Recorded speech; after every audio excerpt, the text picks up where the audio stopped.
O programa Fala Pra Mim é dedicado a todas as pessoas, principalmente aos pobres e em todas as suas lutas, conquistas e direitos. Os pobres sempre foram maioria, mas os pobres também sempre foram alienados, silenciados, desorganizados, de modo que sejam dominados pela grande minoria que detém o poder econômico. Mas essa realidade precisa e deve mudar.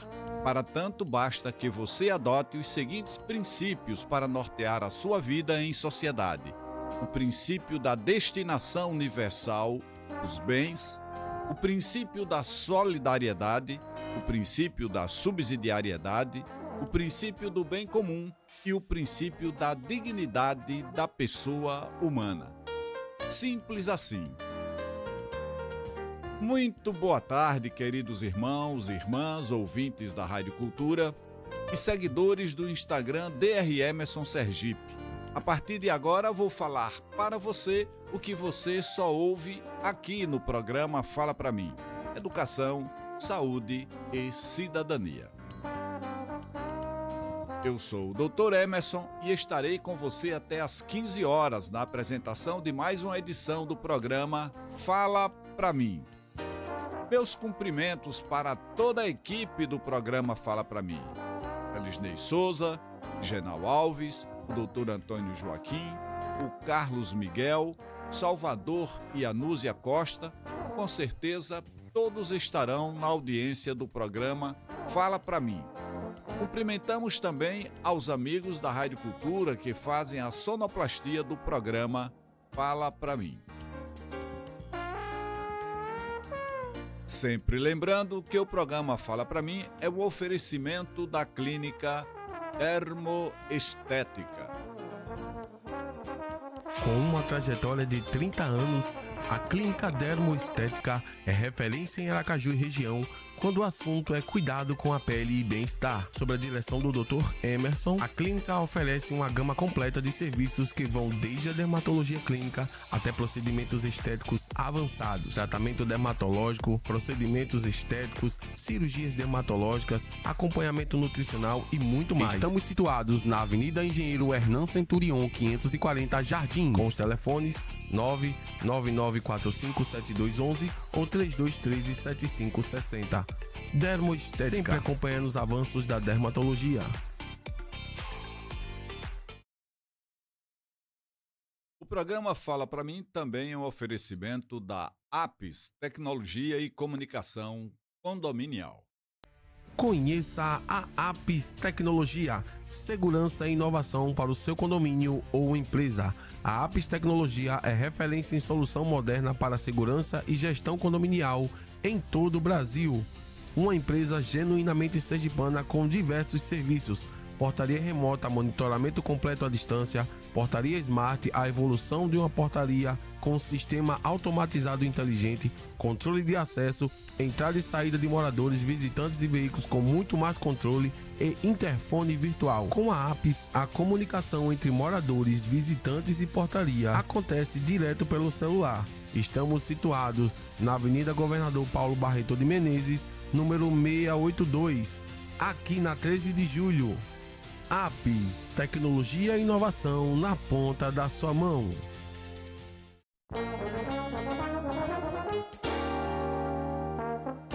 O programa Fala Pra Mim também tem o apoio cultural do Conselho Nacional do Laicato do Brasil na Arquidiocese de Aracaju. E no programa de hoje teremos o nosso editorial, o resumo das notícias da semana e as dicas de educação, saúde e cidadania. Para você participar do nosso programa, envie a sua mensagem através dos números 999826704, repetindo 999826704, e também do número 999569454. Repetindo, 999569454. Ligue e participe e oportunamente estaremos lhe respondendo. E a partir de agora teremos o nosso editorial. Fala pra mim. Editorial.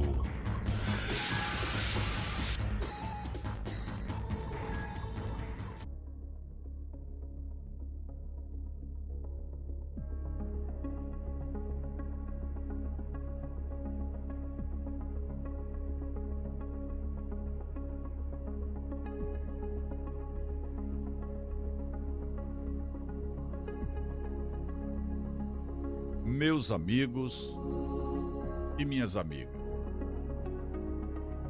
vivemos uma época em que o encantamento das tecnologias e das grandes narrativas de progresso tentam encobrir uma verdade incômoda, constrangedora, cada vez menos mencionada e cada vez mais presente. O empobrecimento das pessoas está crescendo.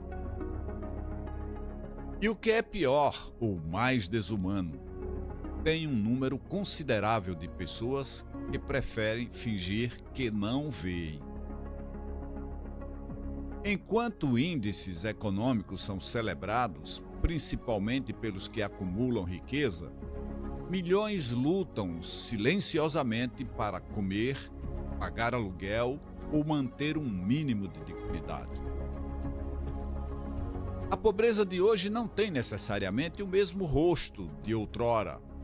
Ela se deslocou, se diversificou e, sobretudo, se tornou mais difícil de perceber. A pobreza atual é disfarçada, espalhada, fragmentada e, por isso mesmo, mais perigosa. É a pobreza de quem trabalha e continua pobre, de quem tem teto, mas não tem comida, de quem tem acesso digital, mas não tem acesso a direitos. Uma pobreza que não choca e por isso não entra na agenda dos que decidem. E a cada dia cresce preocupantemente e agravando essa situação, a pobreza de quem não tem teto e não tem comida. Cresce continuadamente a população das pessoas em condição de rua, escancarando as vísceras de um modo de produção que é causa do empobrecimento das pessoas e, portanto, perverso e desumano. O custo de vida crescente, o endividamento das famílias, a informalidade e a fragilidade das políticas públicas aprofundam um ciclo de exclusão que se esconde sob a aparência de normalidade. O mais grave é a tendência de responsabilizar o indivíduo por uma crise que é estrutural. Essa retórica é conveniente para governos que não querem investir, para elites que não querem abrir mão de privilégios e para uma sociedade que se acostumou à desigualdade como parte de paisagem que esconde a absurda e inaceitável injustiça social. É preciso romper o silêncio. A pobreza invisibilizada não é acidental, é resultado de escolhas políticas. Portanto, invisibilizar a pobreza é, em última instância, uma estratégia para legitimar sua continuidade. E enquanto ela não for trazida à luz, continuaremos a produzir tecnologia para poucos e descaso para muitos. Mas ver não basta. Portanto, é hora de denunciar, de agir, de exigir, de gritar que uma sociedade justa não se constrói apenas com crescimento econômico, mas com equidade, solidariedade e vontade de incluir. Pense nisso.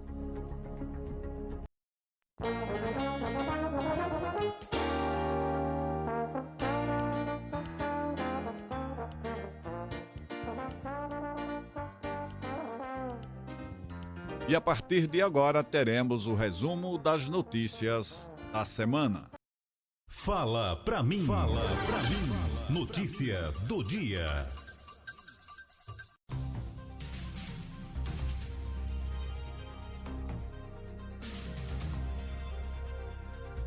Mais da metade da população de homens e mulheres brasileiros está obesa ou em sobrepeso.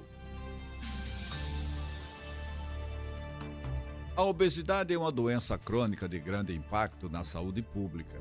O rastreamento regular por meio do índice de massa corporal e da circunferência abdominal é essencial para identificar pacientes de risco e instituir medidas precoces de controle.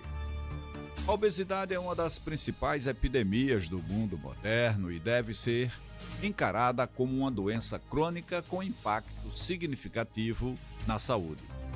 O excesso de gordura corporal está diretamente associado ao aumento da morbidade e mortalidade, estando relacionado a doenças cardiovasculares, diabetes tipo 2, hipertensão arterial, entre outras condições de risco. Engana-se quem a considera somente uma questão estética ou de aceitação social. Trata-se de uma doença crônica cuja gravidade e taxa de mortalidade aumentam proporcionalmente ao grau de excesso de peso. Quanto maior o sobrepeso, mais sérias as consequências para a saúde. A simples presença de sobrepeso já pode reduzir a expectativa de vida, mas quando há obesidade severa, o risco de morte pode ser até 3 vezes maior em comparação a indivíduos com índice de massa corporal normal. Pessoas obesas ou em sobrepeso estão mais predispostas a desenvolverem a síndrome metabólica, também conhecida como síndrome X, que é um conjunto de condições interligadas que aumentam significativamente o risco de doenças cardiovasculares, diabetes tipo 2 e outras complicações metabólicas.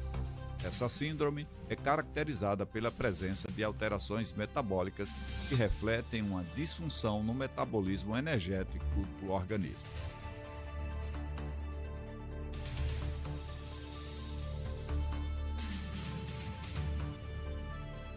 Esteatose hepática é a doença do fígado mais comum no mundo, acometendo cerca de 1/3 da população. Esteatose significa fígado gorduroso, o fígado gordo, e acomete 1/3 da população mundial. A esteatose hepática é uma doença geralmente benigna, mas que pode, em certos casos, evoluir para esteatohepatite, uma forma de hepatite provocada pela deposição de gordura no fígado. A esteatohepatite é uma forma de acumulação de gordura mais grave que a esteatose hepática, pois pode levar a longo prazo à destruição do tecido hepático, à formação de cicatrizes no fígado e ao desenvolvimento de cirrose. Entre os pacientes obesos, a prevalência chega a ser de 80% e entre os consumidores abusivos de álcool, a taxa beira os 100%. Ter gordura no fígado é normal. Ter muita gordura, esse é o problema. Até 5% do peso do fígado é composto por diversos tipos de gordura, incluindo triglicerídeos, ácidos graxos e colesterol. Quando o percentual excede os 5%, estamos diante de um fígado esteatótico, ou seja, um fígado com teor de gordura acima do desejável. Até algumas décadas atrás, acreditávamos que o acúmulo de gordura no fígado era causado apenas pelo consumo exagerado de bebidas alcoólicas e que a esteatose hepática era necessariamente algo danoso à saúde. Atualmente, sabemos que a esteatose hepática é muito comum e pode também ser causada por diversas outras condições que não apenas a ingestão crônica de álcool. A esteatose hepática leve, que é a esteatose hepática grau 1, habitualmente não provoca sintomas ou complicações. Nesses casos, o acúmulo de gordura é pequeno e não leva à inflamação do fígado. Não se sabe exatamente por que alguns indivíduos desenvolvem esteatose hepática não alcoólica, mas algumas doenças estão claramente ligadas a esse fato, tais como obesidade.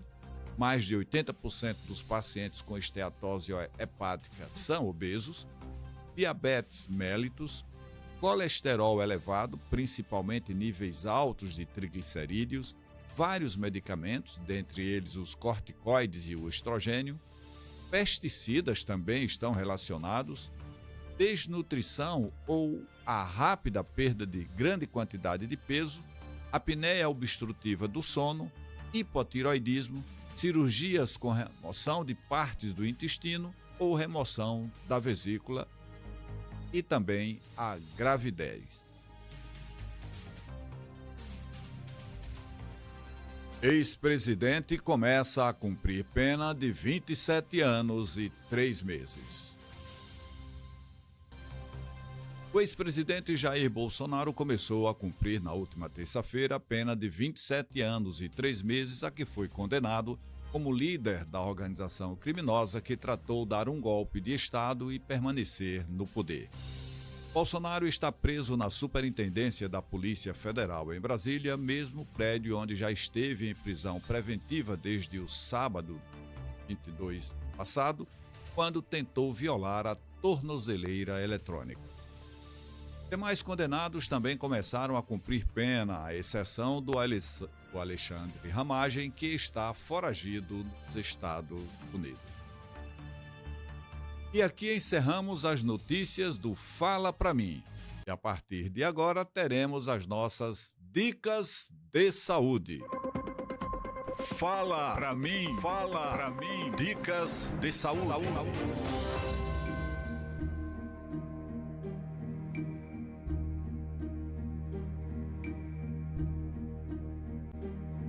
No programa da semana passada falamos para você sobre a comunicação que existe entre o cérebro e o intestino. Lembram?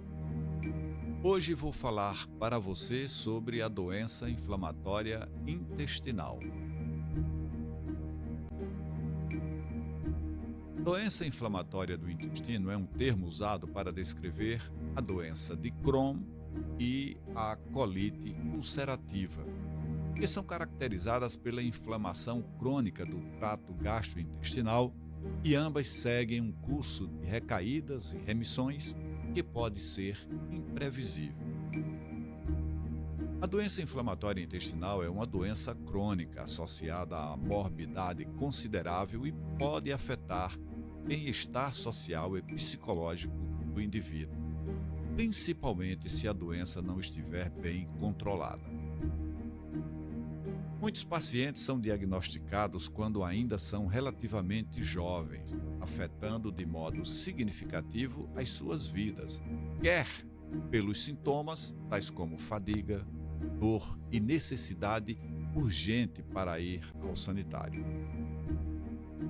Pelos problemas psicológicos, por exemplo, perda de autoestima, ansiedade, pelos problemas de relacionamentos sociais, pelo retardo no crescimento ou no desenvolvimento sexual. Pelas complicações de cirurgia, por exemplo, infecção, insuficiência intestinal ou estoma, que é uma abertura feita no abdômen para permitir que resíduos do corpo, nesse caso as fezes, saiam do organismo através de uma coletora, procedimento este conhecido como ostomia, que é realizado quando parte do intestino não consegue funcionar normalmente.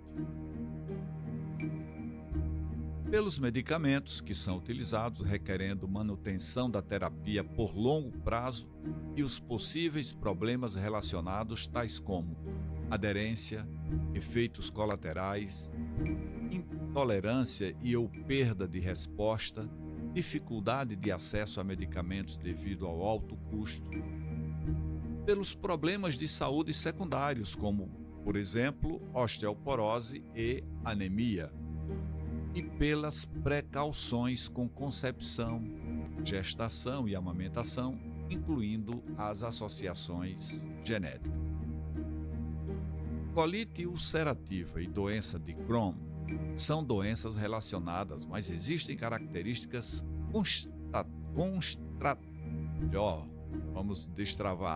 contrastantes em relação à apresentação clínica, o local de envolvimento e a extensão da inflamação através da parede intestinal.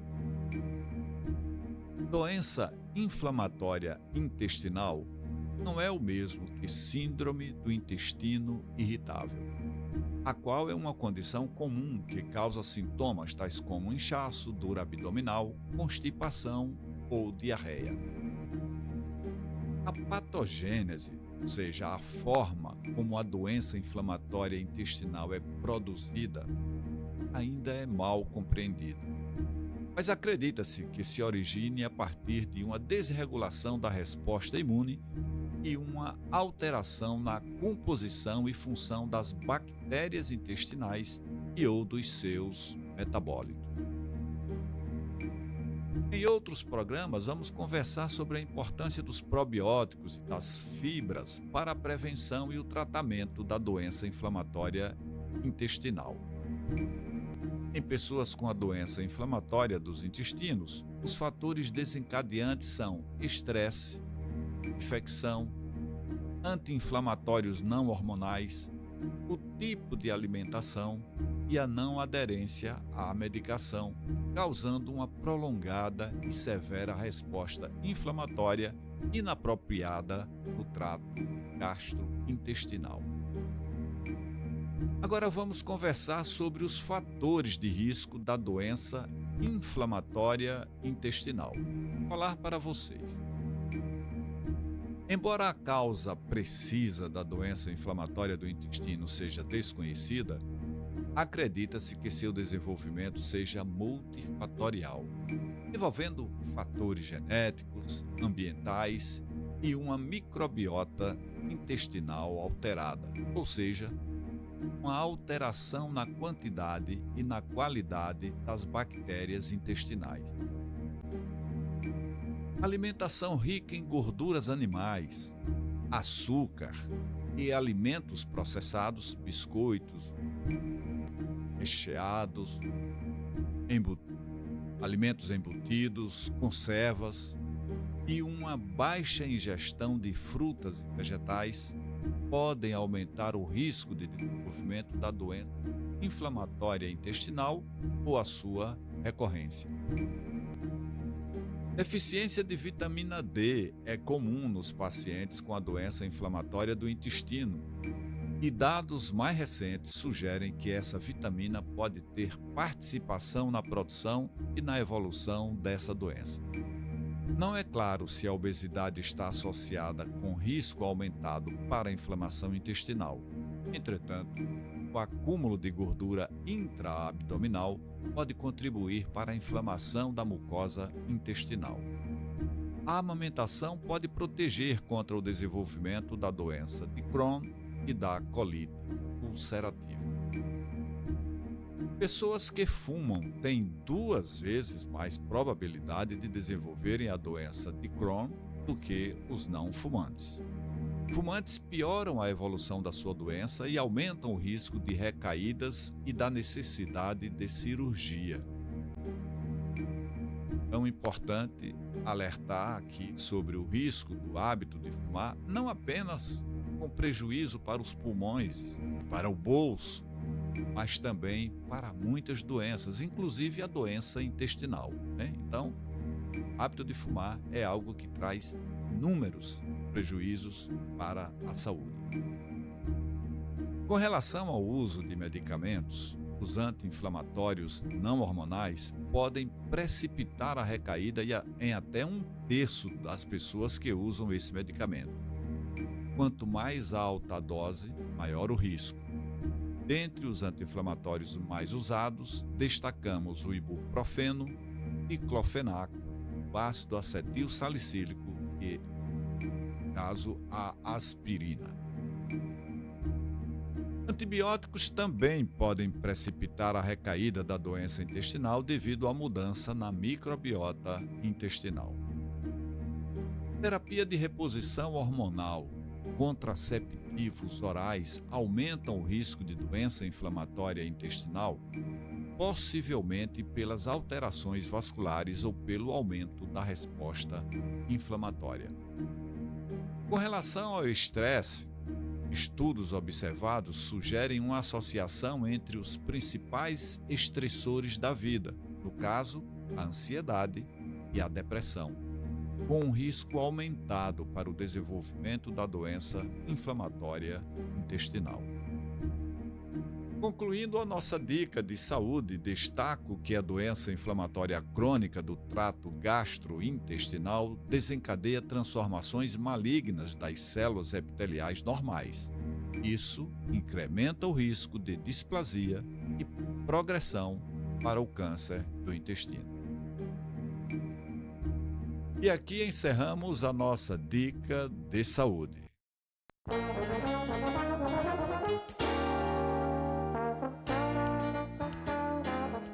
E a partir de agora, as nossas dicas de educação e cidadania.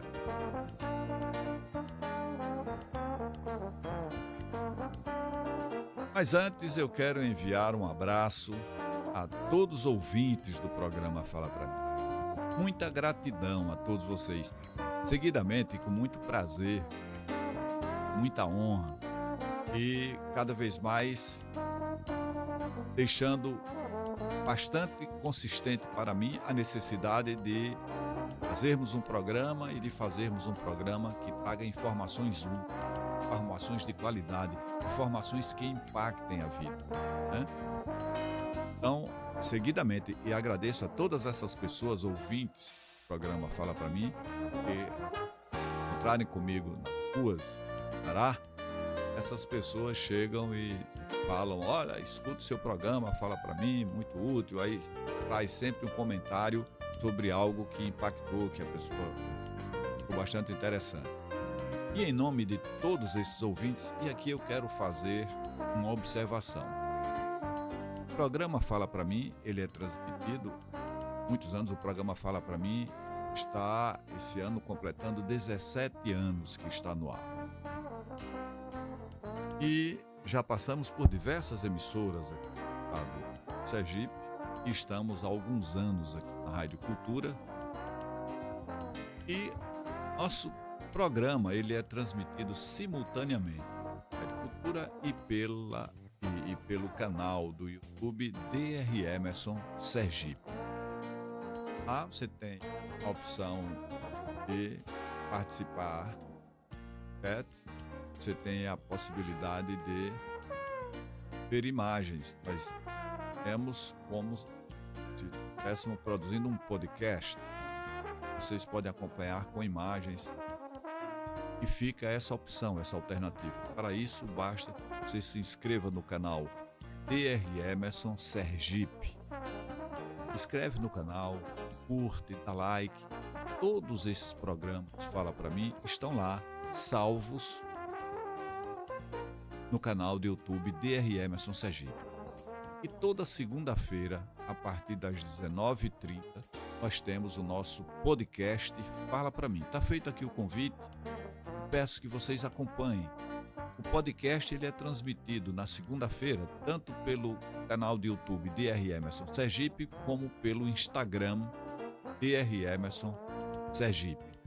Mas sempre a gente recomenda, acompanhe pelo canal do YouTube DR Emerson Sergipe, se inscreva em nosso canal, dê um like, porque na transmissão pelo canal do YouTube são diversas câmeras, estúdio, e você pode ver com mais versatilidade, com mais riqueza as imagens do que a partir daquela câmera fixa do celular que faz a transmissão pelo Instagram.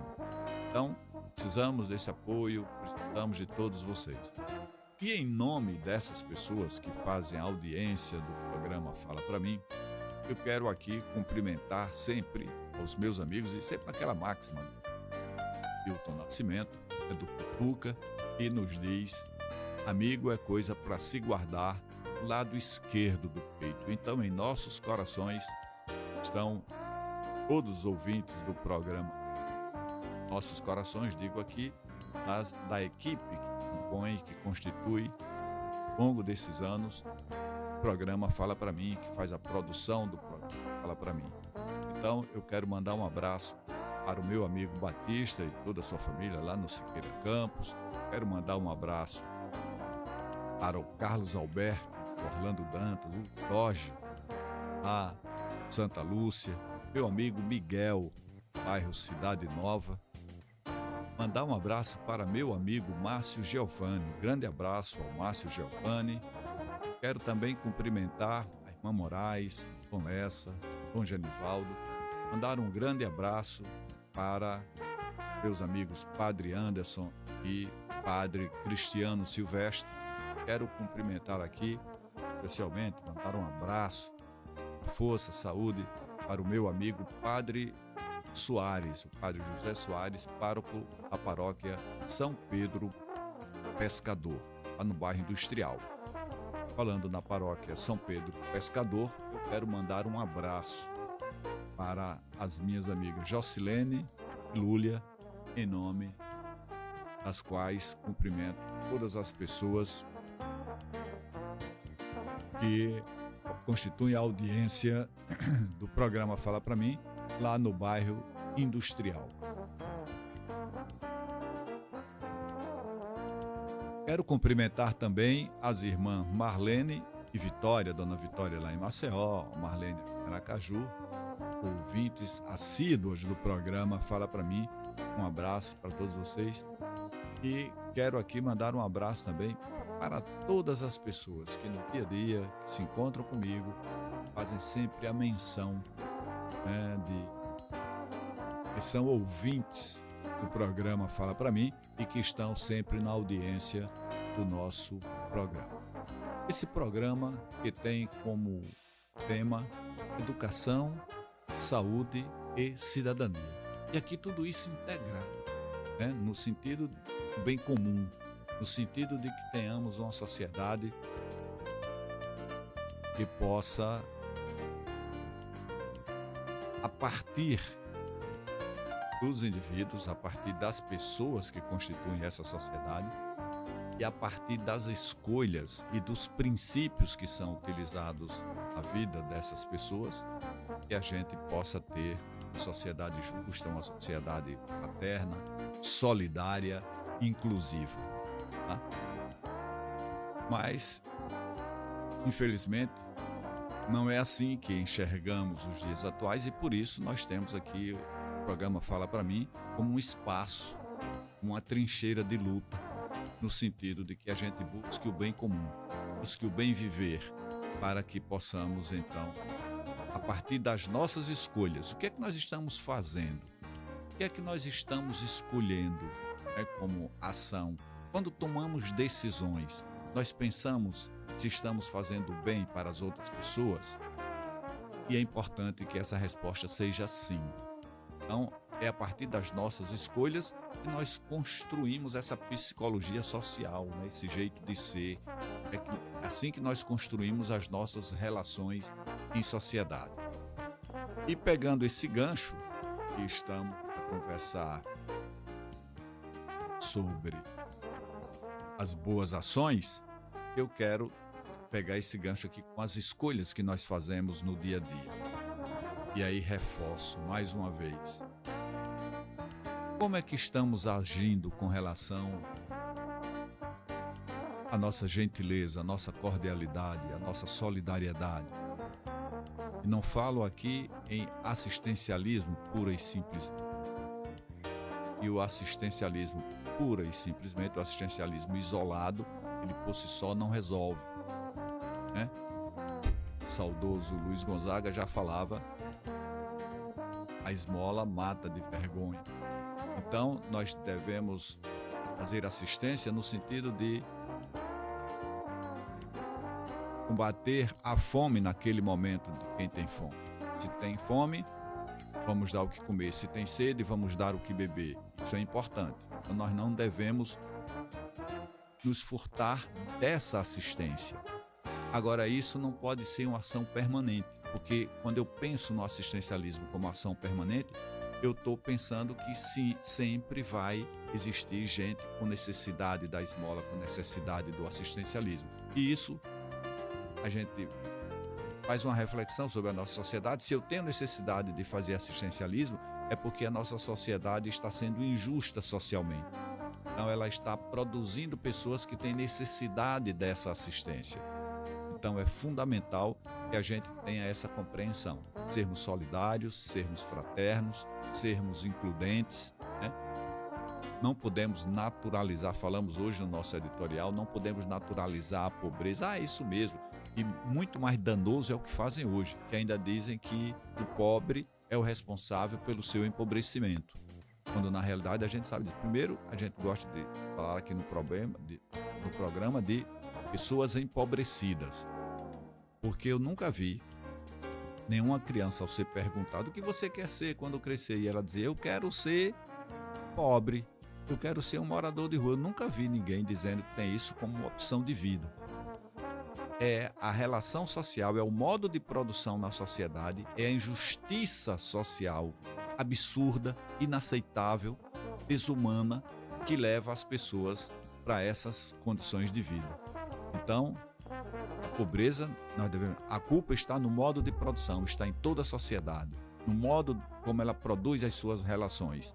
E aí, não obstante estarmos sempre alertando, o número de pessoas empobrecidas continua crescendo no mundo inteiro, absurdamente, mostrando que continuamos diante de um modelo que é concentrador de renda e que tenta, em consequência, silenciar, alienar a maioria da população, né?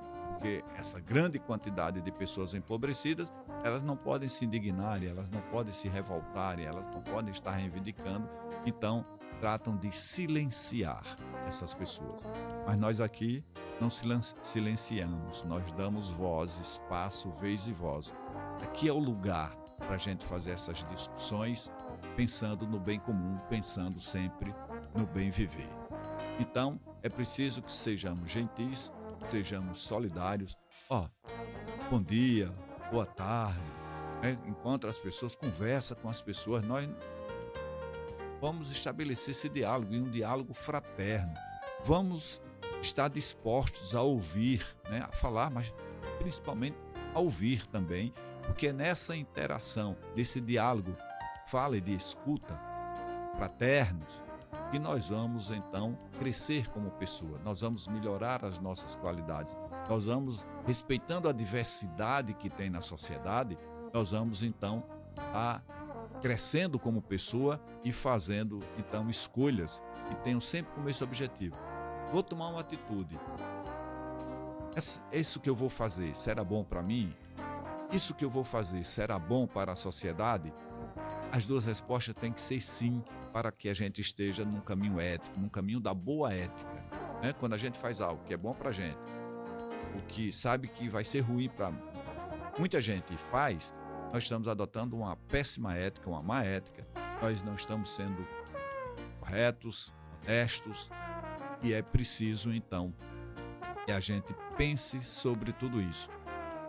A forma como a gente vai se comportar na sociedade é uma escolha, é uma decisão que nós tomamos a partir da nossa moral, a partir da nossa personalidade, a partir dos valores que foram incrustados na formação da nossa personalidade ao longo da vida.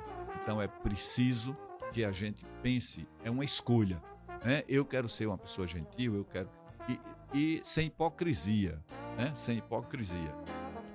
Então nós temos que lutar contra esse estado de privilégios, esse estado de injustiça social, esse estado de negação de direitos.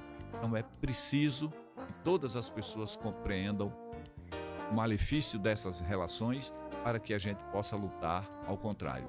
Então estamos falando aqui das boas ações, vamos ser gentis, vamos ser fraternos, vamos ser solidários nas nossas relações sociais. E na família, você sabe o que o seu filho e sua filha estão fazendo agora?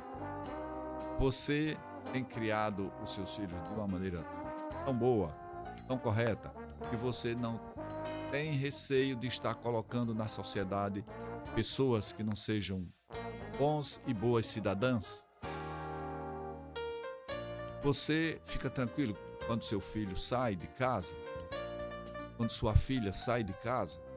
Então, é importante que você tanto tenha essa segurança por parte da formação da personalidade dos seus filhos, enquanto cidadãos do bem, e que você também saiba que na sociedade aí tem aquilo que não depende da formação do seu filho, mas vai depender das outras pessoas, como elas estão interagindo na sociedade. E é impressionante, né? O quanto tem pessoas. Nós estamos caminhando, eu digo, para uma barbárie. No caminho dessa barbárie tem uma estação, tem um ponto que vai evidenciando cada vez mais desse caminho a loucura da sociedade. A sociedade está enlouquecendo e é preciso que a gente alerte. As pessoas estão perdendo a noção dos valores, da moralidade, da ética, da boa ética, no caso. A sociedade está doente e é preciso que a gente reflita, que a gente pensa, porque tudo isso passa pelas escolhas que cada um de nós faz. Entre as boas ações, eu quero mais uma vez só estar destacando aqui, sempre é bom, repetindo, água mole em pedra dura, tanto bate até que fura. Vamos respeitar as leis do trânsito, vamos respeitar a faixa do pedestre. A faixa do pedestre é fundamental e vai depender da nossa educação cidadã, das nossas escolhas, olha, escolhas aí determinando, para que isso funcione. Você, pedestre, precisa respeitar a faixa do pedestre. Não só atravesse a rua na faixa do pedestre. E lembre, quando a faixa está situada em um local que tem semáforo, o que vale ali é piscar do semáforo, verde, amarelo, vermelho. Então isso é quem vai definir se você pode ou não passar, né? Tem que estar vermelho para o trânsito, verde para você, você pode passar. Se tiver verde para o trânsito, vermelho para você, você tem que esperar e não adianta sinalizar. Agora, quando você estiver em um local que só tem a faixa de pedestre como única sinalização e não tem um semáforo, aí é importante que você deixe claro, né, para os motoristas, condutores de veículos, seja bicicleta, carroça, automóvel, ônibus, caminhão, o que for, estiver passando ali, você deixe claro que você quer atravessar. Tem gente que fica parada na calçada, pega o celular, fica olhando, esperando. Aí o motorista que vem não sabe se você quer passar ou não. Deixe clara a sua intenção de querer atravessar a rua. E isso na faixa do pedestre. Eu vejo às vezes pessoas atravessando a 5, 10 metros da faixa do pedestre, mas não vêm atravessar a partir ou pela faixa do pedestre. Então sinaliza, deixa claro. E você, motorista, você, condutor de veículo, vamos respeitar, né? Atenção, os motociclistas, eu vejo uma dificuldade dos motociclistas respeitarem a faixa de pedestre, né? Vamos respeitar as leis do trânsito, e dentre essas leis, vamos respeitar a faixa de pedestre.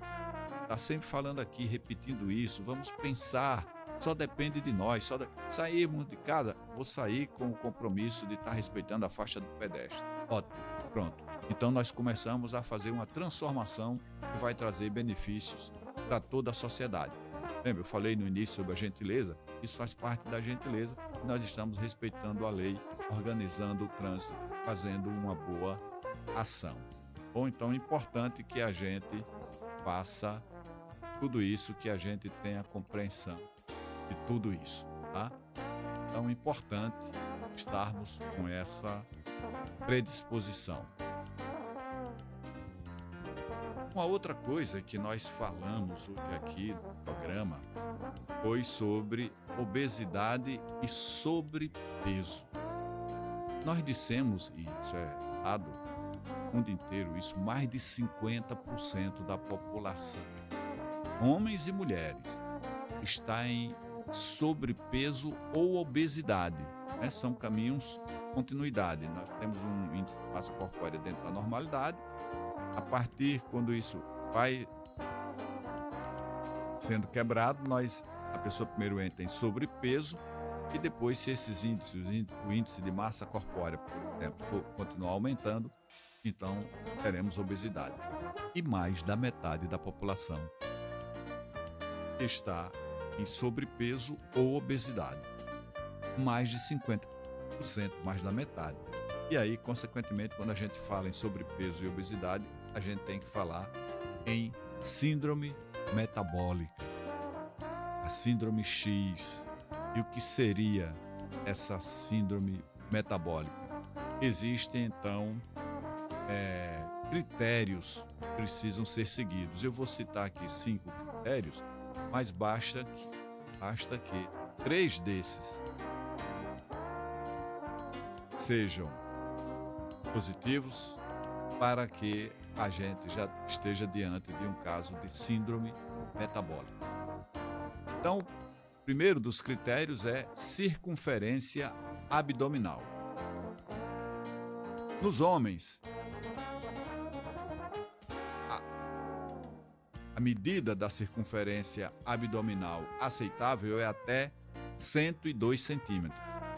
E para as mulheres, até 88 centímetros. Quando um homem tem uma circunferência abdominal, medida ali na linha da cintura, passando pelo umbigo e tal, aí mede. Quando essa circunferência tem mais de 102 centímetros, já é um critério positivo para a síndrome metabólica. E na mulher, quando essa circunferência abdominal for maior do que 88 centímetros. Então é isso que consideramos circunferência abdominal aumentada. Maior do que 102 centímetros nos homens e maior do que 88 centímetros nas mulheres. Bom, vamos agora para um outro critério. Triglicerídeos elevados, níveis acima de 150 miligramas por decilitro.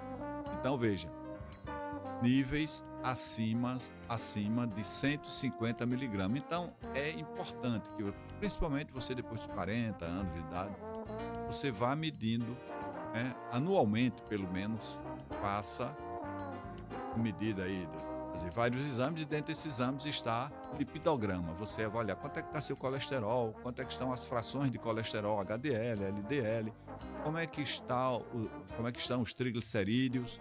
Então, está medindo tudo isso. Importante. E quem tiver alterado, tiver tomando remédio, deve fazer com maior frequência, talvez a cada 6 meses, no intervalo menor, para fazer então essa avaliação. Triglicerídeos elevados é outro critério. Quem tem níveis acima de 150 miligramas por decilitro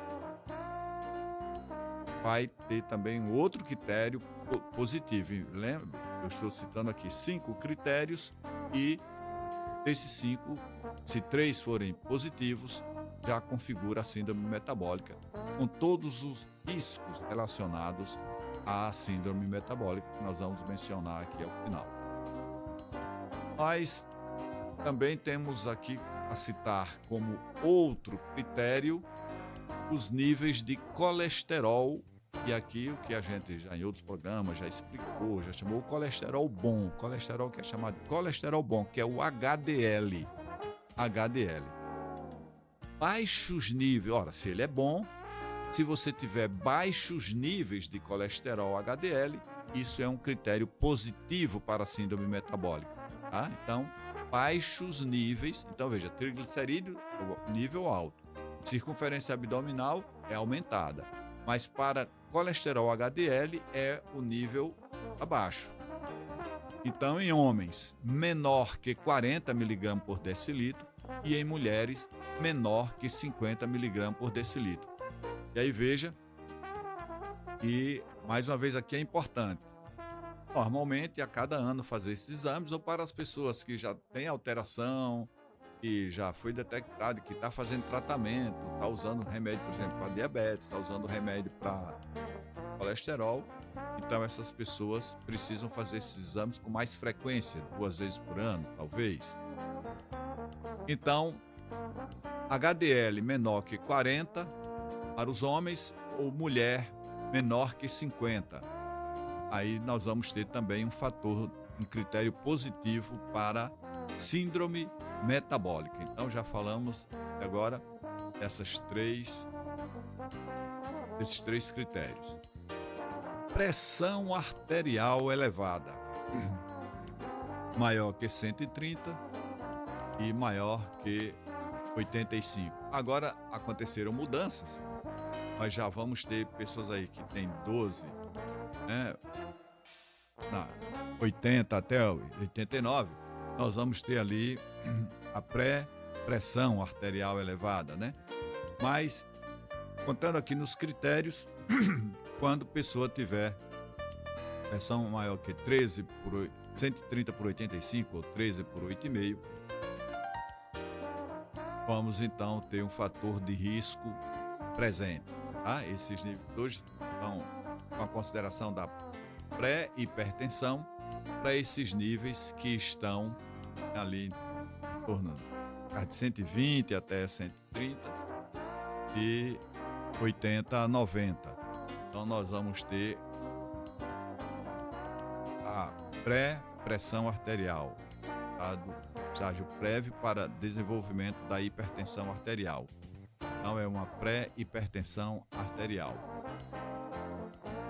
E nós vamos ter, então, a considerar pressões acima de 130 por 85 ou 13 por 8,5, um fator de risco positivo para a síndrome metabólica. E, por fim, a glicemia de jejum elevada, a glicemia de jejum. A glicemia pode ser medida em jejum, ou a glicemia pós-prandial, que é aquela que é medida 2 horas após uma refeição. Quando a glicemia de jejum elevada for maior que 100 mg por decilitro, indicando resistência à insulina ou pré-diabetes, constitui também um fator positivo para a síndrome metabólica. Então, pegou esses 5 fatores e teve algum circunferência abdominal, triglicerídeos, HDL, pressão arterial e glicemia, se tiverem 3 positivos, a pessoa então terá síndrome metabólica. E aí, essas pessoas com diabetes, hipertensão, dislipidemia, aí vai ter maior risco para infarto miocárdio, para acidente vascular cerebral, derrame, para o comprometimento dos rins. Então, essas pessoas precisam cuidar, porque a obesidade está relacionada também, já falamos aqui bastante, com inflamação do intestino, as doenças inflamatórias do intestino que falamos aqui hoje, tá bom? Bom, e um outro tema que quero trazer, que falamos no nosso editorial, que os tempos atuais, nós falamos da pobreza invisibilizada. Tão importante, já comentei isso aqui hoje, vocês já ouviram uma criança dizer que quando crescer gostaria de ser pobre? Você não escuta. Então, essa história de falar pobre, passando essa ideia que a pessoa é responsável por sua pobreza, coloca uma nuvem de fumaça para que as pessoas não enxergam essa realidade. O empobrecer é um ato do modo de produção social. Falta solidariedade, falta justiça social.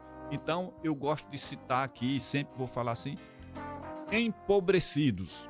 Então, as pessoas empobrecidas, elas estão sendo invisibilizadas. Além do absurdo de serem empobrecidas, elas estão sendo invisibilizadas. Está havendo uma naturalização, é assim mesmo, e tentando colocar na cabeça das pessoas. Isso está de um modo criminoso, eu daria. Tanto produzir a pobreza, como ainda tentar alienar a pessoa pobre, isso é um crime que se comete contra a humanidade.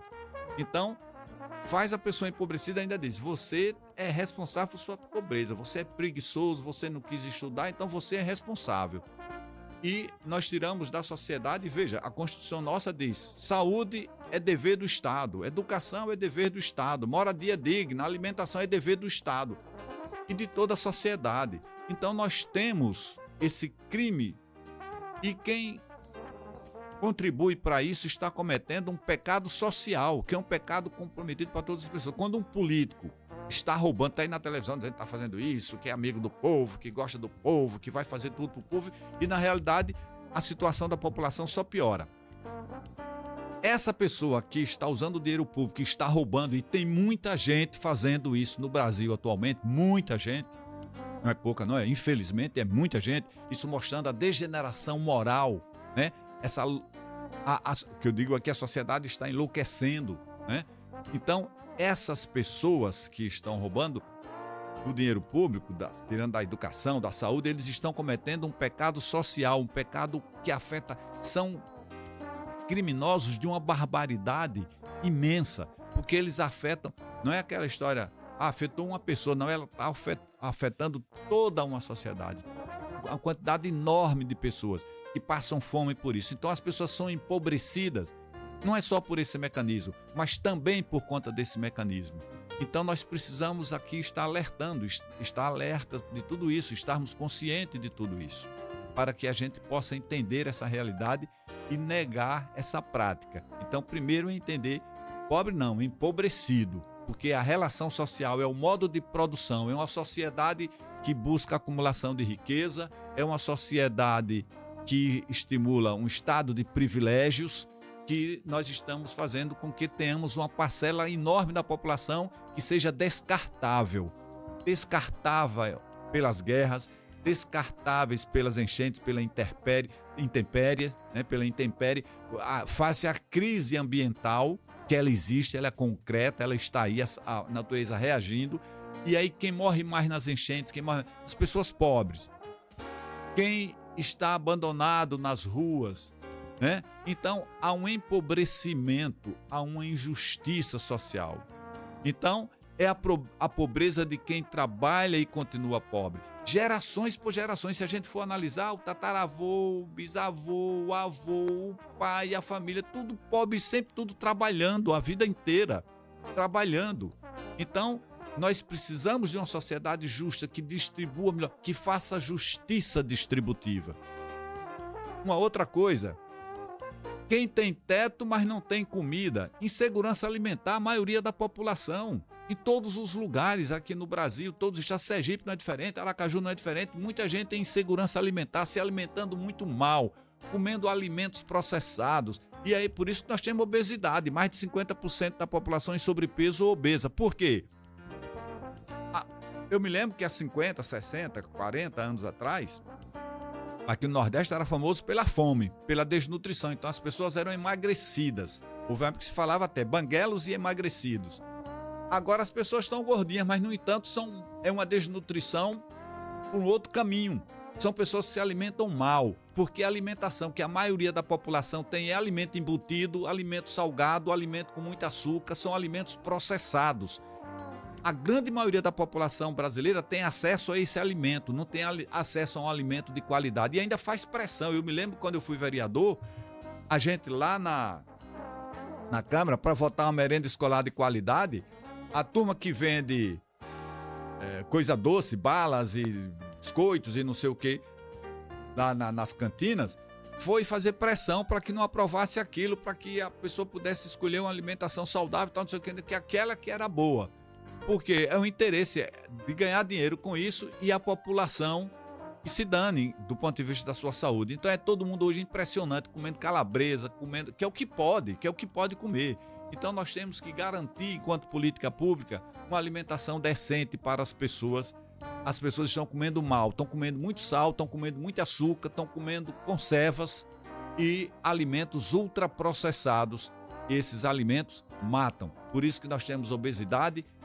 Tendo obesidade, tem hipertensão, tem derrame, tem insuficiência renal, tem diabetes, né? Muita doença aí por conta disso. Pessoas que têm acesso digital, mas não têm acesso a direitos. As políticas públicas negam direitos. E alienação midiática. A imprensa está aí para fazer a cabeça das pessoas. Olha, você que é pobre, não entenda as razões da sua pobreza. Então, você é empobrecido, você não é pobre, você é empobrecido. Você foi empobrecido pela relação social a que você, sua família, seus ancestrais tiveram submetidos ao longo do tempo e da história. Então, é uma alienação para que você não entenda a sua realidade e não se revolte. Não entenda que é o modo de produção da sociedade que produz toda essa injustiça. E alertamos também no nosso editorial, uma pobreza que não choca e por isso não entra na agenda dos que decidem, que estão submetidos ao controle dos que detêm o poder econômico e representam, portanto, ao poder econômico. Então, político, a grande maioria, infelizmente, não representa vocês. Então, vocês têm que descobrir isso e se revoltar contra isso. Não é vendendo seu voto, né, que você vai resolver essa parada, pelo contrário, quanto mais você vende, mais aqueles que representam o poder econômico vão ter dinheiro para comprar a consciência e roubar a consciência de vocês e reproduzir esse modelo de sociedade que está aí, tá bom? Então o programa Fala Pra Mim é uma trincheira. Aqui nós temos vez e voz na luta por uma sociedade justa e pelo bom viver. E aqui encerramos mais um programa Fala Pra Mim e teremos, lembrando, na próxima segunda-feira, a psicanalista, professora, doutora Débora Pimentel. Vamos conversar sobre isso, sobre essa loucura da sociedade. A sociedade está enlouquecendo, é tanta gente com depressão, é tanta gente com ansiedade, é tanta gente com tanto transtorno psicótico, transtorno mental, que é uma coisa assustadora. E nós temos que discutir tudo isso e está muito relacionado com esse modo de produção onde predomina a falta de ética, onde o negócio é só acumular e para acumular riqueza pode roubar, pode matar, pode fazer uma opção de coisa errada, porque o que importa é enriquecer e nesse processo de enriquecer tem muito pouca gente enriquecendo e a maioria empobrecendo, tá bom? Fiquem em paz, fiquem com Deus. Segunda-feira tem podcast Fala Pra Mim no canal do YouTube de R. Emerson Sergipe. Fiquem em paz, fiquem com Deus. Estamos encerrando o Fala Pra Mim deste sábado com a apresentação do Dr. Emerson. Fala Pra Mim é um oferecimento da Clínica Dermoestética e Apis Tecnologia e Comunicação. Até o próximo sábado e obrigado pela sua audiência.